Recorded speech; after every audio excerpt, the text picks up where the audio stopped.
When doctors take your heart out of your body, it can still stay alive. The reason for this is that doctors will connect a tube to the heart's aorta, and the other end of the tube will be connected to a specialized machine. This machine will continue to control your heartbeat through a compression pump, and the machine will also draw blood from your body, inject oxygen, and heat the blood to body temperature before pumping it back into your heart. In this way, the heart can stay alive even if it is outside the body for a long time.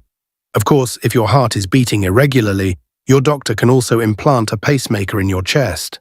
Once implanted, the pacemaker's battery generates electrical impulses, which are transmitted through insulated wires to the heart, stimulating it to contract and produce a heartbeat. The pacemaker also continuously monitors your heart rate and adjusts its signals as needed to keep your heart beating normally.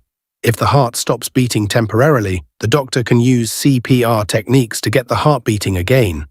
At this time, correct chest compressions can squeeze blood out of the heart and send it into the circulatory system. The brief pause after each compression will create negative pressure. This negative pressure will draw blood back to the heart. These rhythmic bursts increase the pressure in the chest cavity, mimicking the heart's natural rhythm, allowing the heart to gradually return to normal beating.